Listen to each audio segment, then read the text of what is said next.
AI가 생각하고 로봇이 생산하는 인류의 미래, 어떻게 준비하고 어디에 투자할 것인가? 이번 시간에는 AI와 로봇이 지배할 앞으로의 미래에 우리는 어디에 투자를 해야 되고 어떻게 살아나가야 할 것인가에 대해서 말씀을 드려보려고 해요. 저는 그 부분에 되게 관심이 많았어요. 왜냐하면 지금의 우리는 신석기 혁명부터 시작해서 산업혁명까지 굉장히 다양한 그 시대적 격변기를 거치면서 굉장히 삶이 많이 달라졌는데 앞으로 일어날 AI 혁명에 대해서는 또 준비를 잘 못하고 있는 것 같아요. 하지만 이 AI 혁명은 우리의 삶과 삶, 인생, 수명과 관련해서 그 기존의 혁명들, 혁신적인 사건들과는 굉장히 차별화된 시기를 가져올 것이라고 저는 생각을 하고 있거든요. 그것에 대해서 오늘 제가 자세히 말씀을 드려보도록 하겠습니다. 일단 지금까지는 인류가 똑똑한 지혜를 가진 사람들과 인류가 가진 노동력으로 이 지구라는 별에 지배를 해왔어요. 그렇죠? 그런데 앞으로는 인류가 가지고 있는 지혜는 거의 대부분 AI가 대체를 해갈 것이고, 그 AI를 컨트롤할 수 있는 아주 소수의 인원, 전 인류의 1% 미만, 어쩌면 0.01% 미만의 소수의 인류만 막강한 권력을 가지게 되고, 나머지는 거기서 산출되는 잉여를 가지고 복지제도 속에서 그냥 살아가는 인류가 될 것이다. 저는 그렇게 예상을 하고요. 그 인류가 기존에 했었던 여러 가지 노동력은 거의 대부분 로봇이 할 것이다 라고 생각을 합니다. 왜냐하면은 생산성의 측면에서 인류의 노동력은 로봇의 생산성에 비해서 아주 보잘것 없기 때문이에요. 로봇에 비해서 잘 만들지도 못하고 빨리 만들지도 못하고 불평불만은 많고, 그것이 바로 인류의 노동력이라는 것이죠. 자, 이런 세상이 되면은 국가가 어떻게 변할까요? 지금은 우리가 강대국이라고 생각하는 나라들이 있어요. 강대국이라고 생각하는 나라들의 기본 요건들이 있죠. 첫 번째, 인구수예요. 인구가 많아야 그 인구가 생산도 잘하고 또 소비도 잘하죠. 지금 전 세계에서 인구가 제일 많은 중국이라는 나라가 강대국으로 올라갈 수 있는 가장 큰 이유가 바로 이 인구수고요. 그리고 인류가 생각하는 지금 강대국의 두 번째 요건은 바로 땅이죠. 땅. 좋은 땅, 자원이 많은 땅이라던가 농사를 짓기 좋은 땅이라던가 사람이 살기 좋은 땅을 많이 가지고 있는 나라가 또 강대국이다, 이런 생각을 가지고 있습니다. 그래서 지금 전 세계적으로 작은 땅을 가지고 있는 축에 속하는 대한민국 같은 경우에 항상 국민들의 마음속에 우리가 옛날에 고구려가 가졌던 땅, 저 넓은 땅을 가졌던 땅이 그 시기가 있었는데 하면서 항상 그 아쉬워하죠. 땅이 작다 보니까. 그리고 이제 뭐 중국이나 미국이나 인도라던가 캐나다 같은 데 가면은 이 광활한 땅을 보면서 되게 많이 부러워하고. 자, 이 문제가 앞으로 어떻게 될 것인가? AI와 로봇이 인간을 대체하기 시작하게 되면, 자, 그렇게 되면은 인구가 많은 것이 강점이나 장점에서 단점으로 바뀔 겁니다. 왜냐하면은 로봇이 생산한 여러 가지 재화들을 수많은 인구가 나눠야 되기 때문이니까. 그리고 대부분의 인류는 소수의 로봇과 AI를 조절할 수 있는, 컨트롤할 수 있는 소수의 인류 외에는 잉여로운 존재들이기 때문에, 생산력의 측면에서. 그래서 많은 인구가 도움이 되지가 않아요. 그래서 앞으로의 강대국의 패러다임은 인구와 국력이 많은, 인구와 부동산이 넓은, 좋은 부동산이 많은 나라에서 첨단 기술을 많이 보유하고 있고, 첨단 기술을 이용한 생산력, 고부가가치 제품을 많이 생산할 수 있는 나라가 강대국이 될 것이다. 저는 그렇게 예상을 하고 있습니다. 그렇게 되면은 현재의 중국과 인도라는 나라가 정말 고부가가치의 첨단 기술이 적용된 제품을 세계에서 가장 잘 뽑아내는 나라가 되지 않으면 강대국의 지위는 앞으로 유지하기 어렵다. 그렇게 저는 생각을 하고 있고요. 부동산의 입장에서 생각을 해보면 지금까지는 좋은 땅, 넓은 땅이 국력이었습니다. 넓은 땅이 많아야 강대국이 되는 거고. 왜냐하면 농사짓기도 좋고 자원이 많이 나와야 좋고 사람이 살기 좋은 땅이 많아야 좋고 뭐 이런 거잖아요. 그런데 앞으로의 세계는 일정 정도, 관리가 용이한 일정 정도의 면적, 쉽게 말하면 대한민국 정도의 인류가 거주하기 적당해서 에너지 소비가 적은, 인류가 살아가는데 안정적인 기후를 만들어주는, 온습도를 만들어주는 좋은 땅이 일정 정도가 보유가 되고 공장을 세울 수 있는 어느 정도의 땅이 보유가 된다면 그 정도만 해도 충분히 강대국의 지위를 누릴 수 있다. 넓은 땅은 전쟁 등의 여러 가지 변수들에 굉장히 취약하죠. 관리하기가. 지금 러시아 땅 굉장히 넓은데 저 넓은 땅을 다 관리하려면 군사력이 얼마나 많이 필요하겠습니까? 그러려면은 굉장히 많은 에너지가 소비가 돼야 되고요. 그리고 그거를 계속 유지를 한다 그래서 어떤 경제적인 효과가 계속해서 발생하는 것도 아니죠. 가령 지금 러시아 연합이라던가 중화인민공화국 같은 그 연합체가 무너지는 상황이 발생하게 되면은 걷잡을 수 없이 국력이 약해지는 상황이 발생하거든요. 그래서 넓은 땅이 강대국의 필수 불가결한 요소에서 앞으로는 빠질 것이다. 그렇게 생각하고 거기서 우리가 생각해야 될 거는 결국 그렇기 때문에 부동산의 가치는 앞으로 점점 떨어질 가능성이 높다. 그런 생각이 듭니다. 작은 땅, 상대적으로 작은 땅에서도 굉장히 고부가 가치를 올릴 수가 있는 세상이 되기 때문이죠. 그리고 또 하나의 강대국의 요건이 식량을 많이 생산하는 나라이기도 합니다. 이 부분은 요즘에도 많이 약해져요. 산업혁명이 지나고 나면서 식량이 우리나라 같은 경우에는 현재 뭐 식량을 그렇게 많이 생산하는 나라도 아니지만 잘 먹고 잘 살잖아요. 식량 문제가 강대국 요건에서 좀 많이 떨어지긴 했습니다만은 앞으로는 그게 점점 더 떨어질 것이다. 왜냐하면은 식량이 적어도 대체 식품이라던가 여러 가지 생명공학에서 산출된 결과물로 인해서 인간이 생명을 유지할 수 있는 여러 가지 방법들이 발생이 될 것이고 대체 식품이 지금 굉장히 많이 나오고 있고요. 사람이 먹는 음식의 양은 점점 적어지고 있어요. 이제 재미로 먹는 시대가 점점 오고 있죠.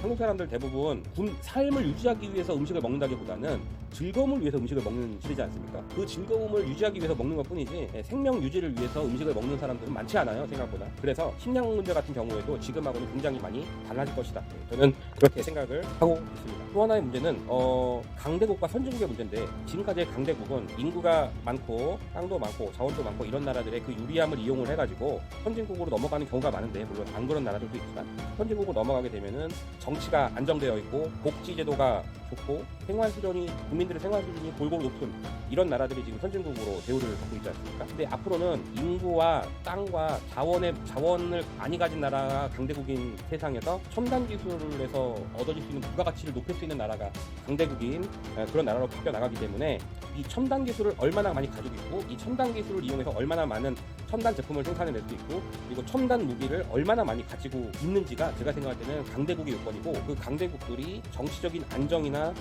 복지 같은 것을 국민 복지를 잘 운영을 해서 여러 가지 문제를 발생시키지 않는 국민들이 안정된 생활을 행복하게 할 수 있는 그런 국민들이 많은 나라가 앞으로 선진국이 되지 않을까, 그런 생각이 들고요. 그리고 지금 이제 국방력 같은 경우에 지금 전 세계에서 수많은 나라에서 지금 전쟁이 일어나고 있고 우리나라도 굉장히 위험한 나라 중에 한 군데인데 앞으로는 굉장히 많이 달라질 겁니다. 지금은 군인의 수가 어느 정도 돼야 되기 때문에 징병제를 우리나라는 하고 있고요. 그리고 무기가 일단 양이 많아야죠. 이제 공산권에 있는 무기들이 대부분 무기의 수준은 낮은데 양으로 승부하지 않습니까? 그런데 그리고 이제 핵무기라는 어떤 수단을 가지고 있고요. 이제 앞으로는 이 핵무기라는 수단은 어떻게 될지는 사실 정확히 판단을 못하겠고, 첨단 무기가 굉장히 많아지지 않을까 생각을 해요. 여기서 말하는 첨단 무기가 이제까지는 굉장히 비쌌어요. 미사일 하나가 이제 실제로 그 가격이 수백억짜리 미사일이 날아가야 되고 이제 그런 상황인데, 앞으로 레이저 무기가 개발이 되거나 그러면은 한 발당 180원, 280원 이 정도의 예산으로 이제 레이저를 쏴가지고 공격할 수 있는 그런 시대가 되기 때문에 앞으로 첨단 무기를 가성비가 좋은 첨단 무기를 얼마나 보유하느냐가 이제 아마 강대국의 핵심 포인트 중에 하나가 될 것이고, 그렇게 되면은 군인의 수가 중요한 것이 아니기 때문에 징병제에서 모병제로 바뀌지 않을까 생각을 합니다. 왜냐하면 인구가 점점 중요하지 않은 인구 수가 강대국의 필수 요건이 아닌 국가로 바뀌어 나갈 거기 때문이에요.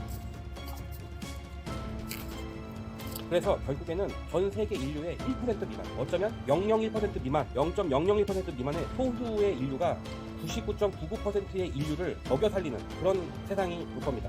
그 아주 소수의 인류가 AI와 로봇을 통제하고 전 세계의 정치력을, 권력을 확보하기 때문이죠. 나머지 인류는 그 밑에서 노예처럼 살아가느냐? 저는 그렇지 않을 거라고 봅니다. 나머지 인류는 복지 정책에 의해서 살아나갈 겁니다. 다만 복지 정책 속에서 안정적으로 살아나가지만은 앞으로의 과학기술이 발달하고 생명공학이 발달함에 따라서 인간의 수명이 굉장히 기하급수적으로 늘어날 거예요. 장기가 늙어서 이렇게 문제가 생긴다던가 하면은 그거를 교체해주는 것도 요즘에도 하지 않습니까? 근데 이제 장기를 교체해주는 것뿐만 아니라 팔이라든가 다리라든가 혈액이라든가 눈이라던가 여러 가지 인체 기관들도 다 지금 교체가 가능하고, 그 다음에 상당 부분은 로봇으로 대체가 가능하죠. 근데 이 시기가 지나고 나기 시작하면은 이제 인간이 점점 로봇화하면서 대치가 될 겁니다. 지금 일론 머스크가 인간의 뇌 속에 칩을 심어가지고 생각을 컴퓨터에 전송해서 어떤 업무를 볼 수 있게 하는 시스템을 지금 동물에게 먼저 실험을 했고 이번에 인류에게 실험을 해가지고 성공적으로 진행을 시키고 있다는 뉴스를 들으셨는지 모르겠어요. 실제로 그런 일이 좀 벌어지고 있습니다. 다만 그게 인류의 범위 내에서 어느 정도까지 허용을 해줄 것이냐가 문제인 것이지 과학계에서는 그렇게 진보를 하고 있어요. 실제로 인간의 두뇌의 어떤 우리가 지금 생각을 하고 있는 이 인간의 두뇌를 아주 새로운 신체로 이식을 시키고 그 새로운 신체에서 새 삶을 살게 할 수 있다 하면은 인간은 큰 사고가 없으면 영생을 누릴 수 있는 세상이 되는 겁니다. 다만 그 영생을 누리는 세상이 누구한테나 오는 건 아니고요. 돈이 많은 권력자들에게만 그 영생이 가는 거죠. 네.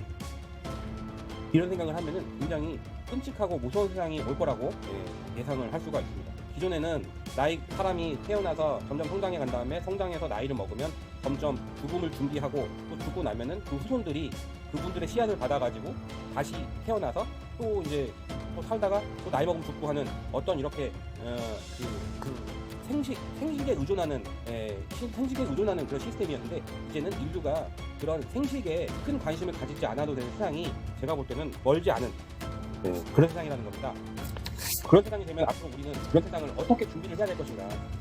일단 가장 먼저 준비를 해야 되는 그런 상황들은 우리 인류의 대부분이 그런 어떤 건강하게 오래 살 수 있는 삶을 누릴 수 있고자 하는 게 욕망이겠죠. 그건 인간의 누구나 가지고 있는 욕망입니다. 기본적인 욕망. 오래 살고 싶다. 그리고 건강하게 오래 살고 싶다. 이런 것들. 그런 걸 누리려면은 전 인류를 컨트롤하는 아주 소수의 인력, AI와 로봇을 컨트롤하는 그 소수의 집단, 소수의 권력 세력이 되기 위해서 열심히 노력을 해야 될 것이고요. 하지만 대부분의 사람들은 그 안에 들어갈 수가 없어요.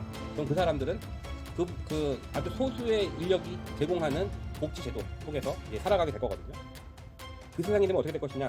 제가 여러 가지 예상을 해봤는데 첫 번째로는 부동산 투자는 장기적으로 손해를 보게 될 가능성이 매우 높습니다. 지금 현재 우리나라도 좀 갈팡질팡하고 있죠. 아파트 가게 갈팡질팡하고 있는데 앞으로 인구가 줄어들게 되면은 부동산의 가치는 점점점 떨어지게 돼요. 그러니까 부동산의 가치가 떨어진다는 것은 그 부동산을 이용할 만한 사람이 점점 줄어든다는 것이잖아요. 그래서 부동산의 가치는 점점 떨어질 수밖에 없다. 두 번째로 인구 감소는 사실상 전 세계적인 흐름입니다. 우리나라뿐만 아니라 전 세계가 마찬가지예요. 지금 뭐 중국도 마찬가지고 일본도 마찬가지고. 물론 지금 아프리카나 중동 중앙아시아 뭐 여러 가지 지금 개발도상국 사이에서는 지금 뭐 자식을 계속해서 많이 낳고 있는 그런 상황이지만 그 상황이 그분들한테 엄청난 권력과 힘을 줄 것이냐? 제가 지금까지 계속 말씀드렸던 것처럼 그렇지는 않을 것이다. 인류가 그 인구의 수가 그 국가를 운영하는 데 있어서 걸림돌이 되는 그런 시기가 그렇게 멀지 않은 시기에 올 수가 있습니다. 그렇게 되면은 지금 우리나라가 출산을 장려하기 위해서 굉장히 노력을 많이 하고 있지 않습니까? 돈을 많이 줘야 된다 그래서 뭐 출산 장려금도 많이 주고 뭐 여러 가지 뭐 노력도 하고 일부에서는 돈이 문제가 아니다. 뭐 이거는 그 젊은 층들의 그 생산 능력이 있는 생식 능력이 있는 사람들의 문화의 문제이기 때문에 그 문화를 잘 바꿔줘야 된다. 뭐 이런 식의 뭐 노력을 많이 하고 있는데 제가 볼 때는 그렇게 크게 노력을 할 필요가 없어요. 왜냐하면은 한국 사람들이 많이 안 낳는다고 해도 지금 뭐 한국에 이민을 온다거나 그런 거를 통해서 또 해결을 할 수도 있고 또 두 번째 문제는 지금 인구가 그렇게 많아야 그 국가가 유지되는 그런 나라가 제가 볼 때는 수명이 그렇게 많이 남지 않았다. 그런 생각을 하고 있고요. 그리고 세 번째, 인류는 앞으로 굉장히 오래 살 겁니다. 좀 무서운 얘기긴 한데 인류는 앞으로 여러 가지 의술의 발달로 인해서 신체 기관 대부분이 교체가 가능해질 거고요. 또 하나는 지금 인류의 신체를 지배하는 이 두뇌를 이식을 하게 되면은 또 새로운 신체에서 새로운 삶을 살아갈 수 있기 때문에 점점점 그런 것들이 가능한 세상들이 될 거고 그렇게 되면은 사실상 물리학적으로 영생을 얻을 수 있는 사람들이 많이 생겨납니다. 다만 그 사람들은 굉장히 많은 돈을 투자를 해야 되기 때문에 그 돈을 투자를 할 수 있는 사람들이 그 영생을 가져가고 그 권력이나 자본이 없는 대부분의 인류, 99% 이상의 대부분의 인류는 죽음을 맞이해야 되겠죠. 근데 어차피 이런 AI나 로봇으로 대체하기 시작하는 첨단 기술 시대 인류는 아무리 돈이 많고 그래도 어떤 그룹의 총수건 어떤 권력을 가진 사람이었던 간에 누구나 죽었기 때문에 너무 억울해할 필요는 없다. 근데 앞으로 이렇게 변화되는 세상에 대해서 우리가 미리 알고 대처를 해야 된다는 것이죠. 결국에는 인류는 제가 지금 몇 번 말씀드렸지만은 지금까지 말씀드렸던 것처럼 뭐 많은 사람들을 수하로 두고 뭐 국가의 수장이 되고 이런 게 중요한 것이 아니라 얼마나 첨단 기술을 많이 보유하고 있고 그 첨단 기술로 인해서 AI와 로봇들을 컨트롤할 수 있고 그리고 그것을 컨트롤할 능력을 가지고 있고 그거를 제어할 수 있는 권력에 있느냐 그런 사람들이 앞으로 권력을 유지할 수 있다. 그것이 포인트다. 그들이 세상을 지배할 것이다.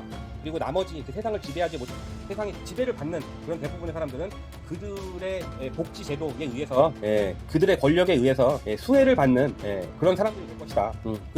로봇이 그렇게 다 제시하게 되면은 그 다음부터는 인류의 노동력은 필요가 없어지니까요. 지금은 대부분 인간의 노동력으로 인해서 세상이 돌아가지 않습니까? 지금 그래서 다 모든 사람들이 아침에 9시 되기 전에 다 출근을 하고, 많은 사람들이 아침 9시 되기 전에 출근을 하고 6시가 되면 퇴근을 하고 주말에는 쉬고 또 평일날 열심히 일하기 위해서 또 열심히 또 노력하고 공부하고 그런 거 아니겠어요? 그런 노력이 쓰잘데기 없는 세상이 멀지 않았다. 지금 기술의 발전 속도를 보면은 그렇고, 국방력도 지금처럼 재래식 무기로 인해서 무기 한 발에 뭐 몇억 원, 몇십억 원, 몇백억 원 하는 이런 그 값비싼 무기가 아니라 점점 무기화가 첨단화가 되면서 무기의 그 가성비가 점점 좋아질 거거든요. 예를 들면은 제가 레이저 무기를 말씀드렸어요. 레이저 무기 한 발 쏘는데 레이저 그 건 자체는 비싸더라도 거기서 발사해갖고 공격하는 그 한 샷이 몇백 원밖에 안 한다는 거죠. 사실상 거의 돈이 안 드는 거예요. 전기료밖에 안 드는 거죠. 그렇기 때문에 앞으로는 가성비 좋은 무기들이 굉장히 많이 나올 것이기 때문에 첨단 무기를 얼마나 많이 가지고 있느냐가 또 강대국의 핵심이 될 것이고, 그렇게 되면은 많은 군인이 필요하지 않기 때문에 지금의 징병제에서 모병제로 바뀌게 될 것이다. 그리고 그 모병제의 인기가 굉장히 많이 올라갈 수 있을 것이다. 그렇게 생각을 하고요. 그래서 강대국이 되려면은 지금 얘기했던 첨단 기술을 얼마나 보유하고 있느냐가 굉장히 중요할 것 같아요. 그렇기 때문에 지금 현재 2024년에 대한민국 같은 경우에는 첨단 기술을 다른 나라들보다 굉장히 많이 보유를 하고 있고, 뛰어난 인재들을 많이 보유를 하고 있어요. 다만 이 첨단 기술을 계속해서 앞으로 발전시켜 나가고, 그리고 인재를 잘 육성해 나갈 수 있는 이런 시스템이 갖춰져야 전 세계를 호령할 수 있는 강대국으로 우리나라가 발전할 수 있을 거라는 생각이 들고, 이런 생각은 대한민국뿐 아니라 전 세계 어느 나라에도 다 마찬가지로 적용이 되는 상황이 될 것이다. 그래서 앞으로의 AI 혁명은 전 인류의 고민을 해결해 주면서 새로운 고민을 안겨주는 그런 혁명이 될 것이고, 이제까지 누구도 건드리지 못했던 인간의 수명에 대해서 삶의 길이에 대해서 이제 AI가 건드릴 것이고, 인간의 생식에 대해서 건드릴 것이기 때문에 이 부분에 대해서 굉장히 우리가 고민을 많이 해야 되는 그런 상황이 앞으로 닥칠 것이다. 저는 그렇게 생각합니다. 그리고 이 생각을 가진 지는 사실 몇 년 정도 됐는데, 이 생각이 지금 조금씩 현실로 드러나고 있어요. 첨단 기술을 보면서 지금 발전해 나가는 기술 발전을 보시죠. 엔비디아가 만들어 놓은 여러 가지 AI와 관련된 첨단 기술로 인해서 증시가 엄청나게 폭등하고 있고, 일론 머스크는 그 마이크로칩을 인간의 신체에 심어가지고 그 로봇을 컨트롤할 수 있도록 만드는 기술을 이미 만들어 나가고 있고, 자동차는 자율주행으로 앞으로 다닐 수 있도록 지금 시스템이 과도기적인 상황에 있고, 좀 있으면은 자율주행으로 바뀔 것이고, 우리가 미처 현실에 안주하면서 미처 느끼지 못했던 미래 세대가 곧 닥쳐올 것입니다. 그렇게 되면은 우리가 지금 20살 전후까지 교육을 받고 20살에서 30세까지 대학이나 직장에서 교육을 받다가 30세부터 아침 9시부터 저녁 5시 혹은 6시까지 일을 하는 이런 노동자의 삶을 누리다가 어느 정도 나이가 되면은 은퇴했다가 잠깐의 시간을 보낸 그다음에 사망하는 이런 사이클이 이제 무너질 수 있는 그런 무서운 세상이 멀지 않은 시기에, 어쩌면은 지금 이 영상을 보고 있는 당신이 죽기 전에 그런 모습을 볼 수도 있겠다. 제가 지금 2024년 2월 달에 이거를 말씀드리고 있는데, 2025년, 2026년, 2027년, 2030년에 도대체 무슨 일이 일어나고 있는지 그때 제가 옛날에 했었던 얘기를 되돌아보실 수 있도록 제가 영상으로 남겨놓도록 하겠습니다. 영상은 여기까지 하겠습니다. 감사합니다.